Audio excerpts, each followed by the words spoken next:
I don't know what's up with my recording device. Anyway, I'm trying to make this brief and clear and concise as possible because it's, something that I think needs to be addressed. So, you know, uh, anybody that works in childcare, like you don't want anyone to die in your presence or on your watch. Like I remember a few incidences where I thought a couple of my preschoolers died on me. One incident happened in the playground on the playscape, and you know, um, that's another thing. If there's a situation like that, you got to remain calm. You have to be calm and collective because you can't panic. You got to really be calm under pressure. Um, but it's unfortunate when sometimes you can't control every situation either. You can't you can't control everything. And again, I don't know what transpired, what took place.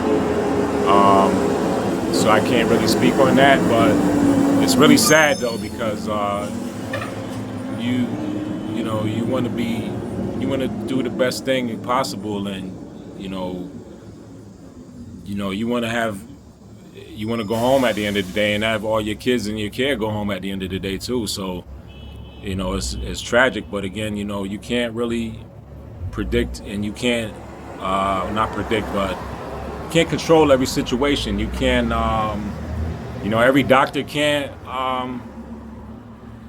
there's things go wrong, and I don't know what transpired again. So it's just it's just a tragic situation nonetheless. And I've experienced it. I don't have children of my own, but I'm a former child care provider, and I speak for people like myself and those who I have worked with before, who I know have good intentions. And it's quick to point fingers and say, "Oh, shame on you, and you did this and that, and blah blah blah."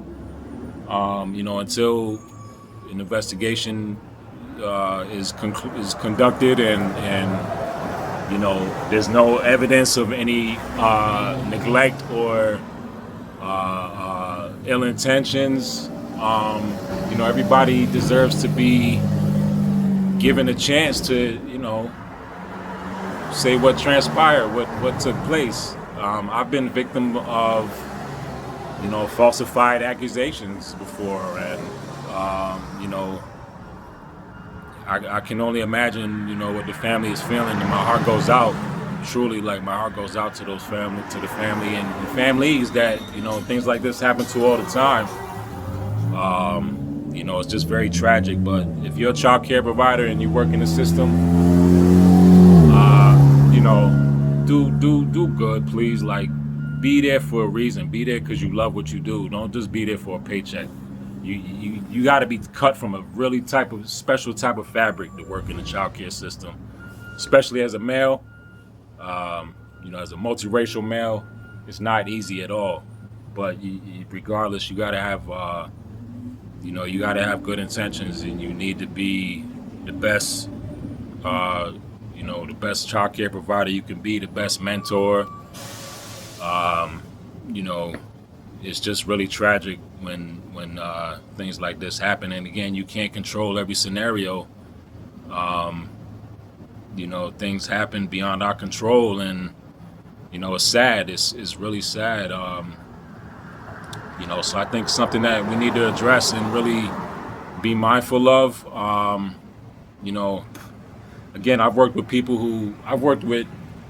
women in the child care field who, you know, come into work with hickeys all over their neck. I've worked with people, women having their panties their thongs showing behind, up the back of their butt, behind their pants. And I've worked with staff that stalked male parents and guardians. Just really unethical and immature behaviors and dishonorable situations where if you don't care, if you don't want to do your job, don't do it. If you're outside and you're playing with kids, for example, interact with them, play with them, act like you give a shit. You know, at least exhibit that, because everything is, I'm observant. Everything is not so subtle sometimes, even if you think it is. I don't want to go off topic, but this is kind of in conjunction with what I'm speaking about in terms of, fatality in the workplace, in the child care place of daycare. Again, that family, little boy passed away because he was exposed to fentanyl. These people were keeping fentanyl inside the daycare. That's I don't know what I would do if that was my kid.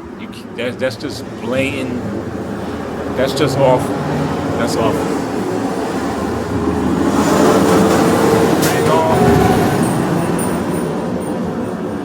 Imagine going home and you go to pick your child up and you find out that they died because they were exposed to fentanyl or severe abuse. Again, so be mindful of that, folks. Like, we need to really we gotta be better and help each other too. And trying to gather my thoughts here. I'm tired. I just got done doing a few jobs outside, but I feel like I had to come on here and address this because as a former child care provider, we experience things. We're human too. Like, you can have good morals and ethics, but no, I'm no more or less human than anybody else. And there's just things that happen, and I don't want to go on a tangent or keep repeating myself, but we got to be better. We got to do better, keep each other accountable, pay attention, have good ethics, and not beat yourself up. It's hard to. I can only imagine what those staff or whoever was involved in that situation must be feeling, and hopefully there was no ill intent, no neglect, or no mistreatment or abuse, because that I don't condone and I don't approve of. So I hope people involved, I hope you get some therapy, because I know I would need some if that was if I was in your situation. We got to have some empathy and compassion, folks, and not be so quick to make judgment calls. So I just wanted to say that real quick. Pay attention to your child's child care providers, and, pay attention to, what you see. What you see and observe is just as important as what you hear, if not more important than what you hear sometimes. Lead by example, and, let's make our child care facilities, safer and more conducive to child growth and, their safety and well-being. And, hold each other down, be there for each other, Don't be so malicious and so spiteful. A lot of times we turn a blind eye and try to avoid accountability because you don't want to lose your job or you don't want to piss people off. But I just wanted to say that. I don't really know what else much more to say. I just, hold each other down. Be mindful, love your kids, and, just be the best you. You don't know what tomorrow could happen. You don't know what tomorrow could bring. And, just a very unfortunate situation. So, peace. Much love.